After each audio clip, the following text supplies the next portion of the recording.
오늘 이제 통화하고 상담해드린 대표자의 요 사례인데요. 자, 내용을 보면 폐업 위기, 배우자 명의로 재창업. 그러니까 사업자는 이미 폐업하고 파산 신청을 했어요.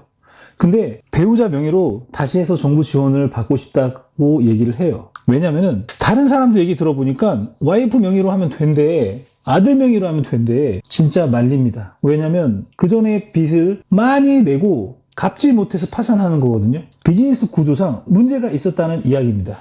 자, 사업하다가 신용이 문제 생겼어. 망했어. 파산했어. 회생했어. 자, 이럴 때 항상 생각하는 게 바로 타인 명의로 사업을 다시 시작하는 겁니다. 근데 과연 그게 넉넉할까요? 바지 사장을 내세워서 다시 사업을 키우겠다. 솔직히 제가 10년 동안 이 업을 하면서 성공한 케이스는 그렇게 많이 못 봤습니다. 하지만 배우자를 통해서, 가족을 통해서 사업을 하면 어떤 범위까지 가능할지 거기에 대해서 말씀드리려고 합니다. 근데 그때 항상 발생되는 게 뭐냐면, 제가 항상 이 방송 영상을 제가 제작할 때마다 얘기하는 거 바로 나오죠. 브로커 대출.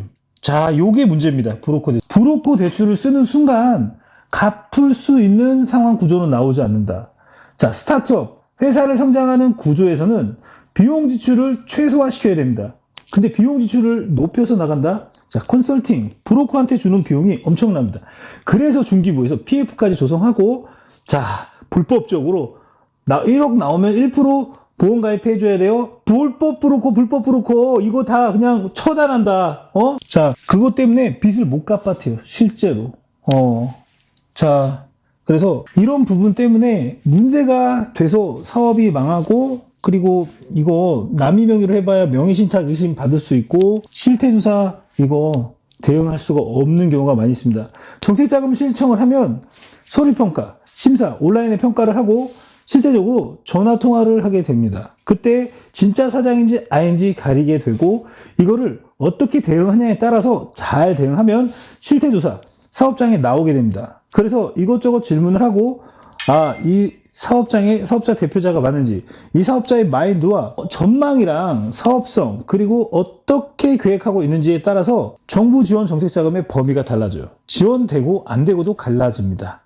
근데 제가 이렇게 바지 사장을 하는 그런 사업장 대상으로 컨설팅을 예전에는 했었는데, 지금은 웬만하면 저는 좀 말리는 편입니다. 클린하게 대표님이 시간 걸리더라도 조금 다시 각색해서 하는 기준을 좀 말씀드려요.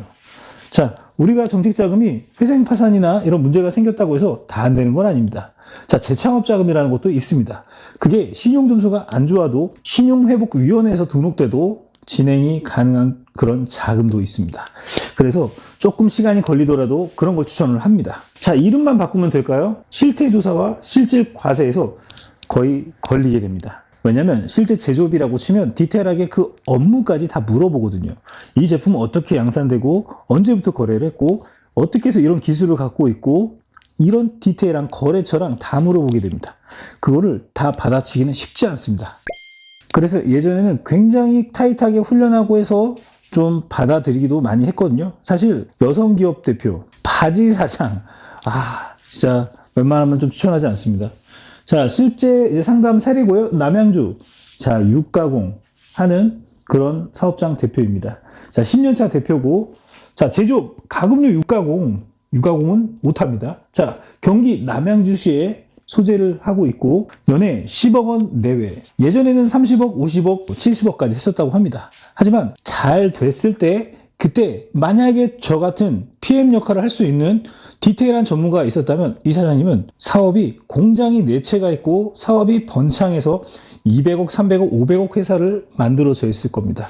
그때 가장 중요한 게 뭐냐면 세무, 재무관리, 그리고 부채관리, 그리고 주식관리, 그리고 회사 사업성 방향에 따른 우리의 자금 유치 관리를 해야 되고, 투자를 받을 수 있는지 체크를 해야 되고, 대표자의 미래에 대비해서 문제가 생겼을 때, 바로 우리 이슈가 뭐였죠? 예전에 코로나 때 다 무너졌거든요. 그때 망한 사람들이 굉장히 많아요. 그때 코로나 때 지원하는 정책자금을 활용하다가 갚지 못하고 빚이 그대로 남아있다. 그래서 상환 연장 제도라는 게 나오고 여러 가지가 나왔죠. 자, 과거에 코로나 시기 때 무리한 고용 유지를 위해서, 자, 직원들이 있어요. 근데 코로나 때문에 매출이 급감했어. 근데 직원들 나가면 회사 망하는 거잖아요. 물량이 또 들어오면 어떻게? 하지만 코로나 때 계속 물량이 들어오지 않았다. 그래서 무리한 고용 유지를 하기 위해서 직원이 15명이었다고 합니다. 그 15명이 한 명당 뭐 200에서 300이겠죠? 300만 원이라고 치면 3, 1은 3, 3, 55, 4,500, 5천이네요? 야, 이거 2달 밀리면 1억이에요. 3달 밀리면 1억 5천. 어떻게 되죠? 무리하게 이 고용 유지를 위해서 브로커 대출을 활용했다. 제가 유튜브에서 요즘에 브로커 얘기를 많이 하니까 대표님들이 전화 와서 얘기하더라고요. 제가 예전에 사업 잘 하다가 지금은 망했어요. 근데, 대출도 못 갚고 회생 파산을 했습니다. 그때 이제 대표님이 얘기하는 브로커 대출, 갚을 재원이 없는 미래 구조를 짜서 단계별 성장 전략과 사후 관리 시스템이 없는 그런 브로커한테 대출만 받았다가 결국 무너지게 됐습니다. 자, 지금 와서 생각하면 되게 좀 후회가 됩니다. 자, 불법 브로커, 컨설팅 아니다. 브로커 조심하셔야 됩니다. 직원 월급으로 빚을 막으려고 하다가 부채가 계속 늘어납니다. 결국 빚은 계속 늘어나죠. 현재 위기는 폐업을 사실은 했고 직원 전원 해고를 했고 그 다음에 대표자 신용 훼손으로 금융권이 접근이 불가해요. 그래서 배우자 명의로 실적을 만들어서 이번에는 사업 성공을 제대로 하고 싶다. 배우자님이 혹시 이쪽 사업을 좀 하고 계신가요? 같이? 다행히 하고 있다. 이러면 여지가 있다. 근데 여자로 대표자를 하잖아요. 그러면 문제가 이 안경이 색안경을 딱 끼는 거예요. 검은색을 칠한 다음에 기관 담당자들이 이거 바지 사장 아닌가? 못하고 왔어요? 그래요? 혹시 결혼했어요?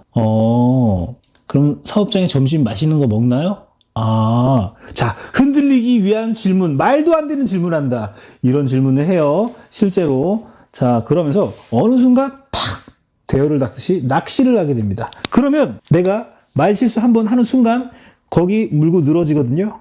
자, 신용보증기금, 기술보증기금 같은 경우는 자, 전산에 과거 이력을 다 데이터를 통합해서 시스템상 점검한 다음에 FBI처럼 물어봅니다. 자, 빠져나갈 수 없다. 그래서 엄청나게 탄탄한 준비가 필요하다. 실제로 이렇게 사업장을 운영하는 걸 같이 한다고 하더라도 아무래도 남자 실제 대표자의 이력이 따라올 수도 있다. 심사평가할 때 남편이 그런 애에서 이거 안 되겠는데요? 그러면 해당 기관은 못 쓰는 거예요. 그럼 다른 기관의 전략을 다시 짜야 돼요. 은행권이라든지 기타, 중기청이나 문제가 없었던 곳을 기획과 전략을 짜야 됩니다. 그래서 재기 플랜으로 배우자 명의로 전환하고 싶다고 했고 장기 플랜을 설계하고 싶다고 합니다. 그런데 컨설팅을 받고 싶어도 브로커가 판을 치는 세상, 맨날 전화하고 이놈이 저놈인지 저놈이 이놈인지 전혀 구분이 안 간다. 제가 실제로 사업장에 방문해서 상담을 해드려도 디테일한 레벨이 다른 이야기를 해드려도 이게 찐인지 뭔지 정확히 구분을 할 수 있는 눈을 갖고 있질 않아요. 그래서 고민을 많이 해서 시작을 못하는 대표님들이 많은데 그러다가 브로커한테 계약하면 진짜 안드로메다 됩니다. 예를 들어서 최근에 이런 사례가 있었어요. 자, 브로커 K 연구소 이런 데서 와서 말도 안 되는 금액을 가지고 컨설팅을 해준다고 합니다. 장기적으로 해준다고 하고 금액이 완전 말도 안 돼요. 그걸로 벤처, 연구소, 사후관리, 연구소 관리, 노트, 세금, 재무제표 다 안 돼. 말도 안 된다. 그 비용으로는 절대적으로 할 수 없다. 자, 계약하는 순간 어떻게 된다? 도망간다. 없어진다. 그러면 피해자는 대표님만 된다. 그때부터 컨설팅 사기 아니야? 색안경 끼게 된다. 그럼 어떻게 되죠? 진짜 잘한 사람 만나면 진짜 사후관리 시스템 너무 정확하게 해서 잘 사업자를 도와줄 그런 귀인을 만나도 보는 눈이 없다. 더 이상 사기꾼한테 안 속는다. 이런 마인드 갖기 때문에 내 인생은 거기서 문제가 생기기 시작한다. 라는 거예요. 자, 그래서 저같이 머니 세금 해결사 같이 진짜 고수, 진짜 대표님들을 위한 컨설팅을 하는 그런 사람을 만나서 받으셔라. 자, 그래서 장기 플랜을 원합니다. 장기 플랜 구조 설계와. 자, 구조 설계가 굉장히 중요해요. 그래야 성공적인 재기를 할 수 있기 때문입니다. 자, 여기까지 한번 제가 여성 기업, 배우자, 바지 사장일 경우 가능할까? 어떨까를 한번 말씀드렸는데 아마 제가 오늘 말씀드린 내용을 듣고 진짜 가능한지 뭐한지 한번 생각을 잘 해보시고 진짜 필요하다 그러면 밑에 상담 링크에 남겨주시면 제가 저한테 컨설팅 받으라는 거 아니고 됐어요. 그냥 사업 잘 되시라고 제가 조언 좀 해드릴게요. 자, 진짜 그런 게 원하시고 필요하다. 나 인생 코로나 때문에 망가졌다. 자, 우크라이나 전쟁, 구제역, 별거, 이런 거 많이 났었죠. 네, 그거 안 가졌다? 그런 분들, 진짜 상담 필요하다? 그런 분들 좀 남겨주시면 제가 도와드릴게요. 자, 저 정 대표도 사기꾼 아니야? 자, 그렇게 생각하면 다 사기꾼입니다. 제가 사기꾼이면 저희 대한민국이 다 사기꾼. 이거 약간 오바죠? 알겠습니다. 어쨌든, 다음에는 더 좋은 콘텐츠, 여성기업, 지원사업, 이런 거, 이런 거 이게 해야죠. 우리 사장님들 부자 되는 그날까지 자산 다 하나씩 사가지고 다 건물주 돼야 돼. 나는 그냥 그런 거를 그냥 주특기로 해준다. 다른데 무슨 세금이 어쩌니, 저쩌니, 그거 누구보다 저 잘합니다. 한데, 진짜 중요한 건 그런 것보다 사장님들이 잘 되는 거예요. 사업 잘 되고, 사업 확장되고, 그리고 자산도 늘리면서 부자 테크트리를 가야 돼요. 근데 개인 사업자 아직도 운영하고 있어요? 자, 세금 적게 내려고 그냥 비용 높여가지고 세무사 통해서 아이고 그냥 감사합니다 이러고 있죠? 네, 감사합니다 이러는데 10년이 지났고 20년이 지났는데 왜 내 주머니에 돈이 하나도 없고 빚만 있다. 이번 영상을 만든 PD가 추천하는 영상도 보고 가세요. 머니 해결사의 다른 영상도 즐기시려면 구독 버튼을 꼭 눌러주세요. 이번 영상을 만든 PD가 추천하는 영상도 보고 가세요. 머니 해결사의 다른 영상도 즐기시려면 구독 버튼을 꼭 눌러주세요.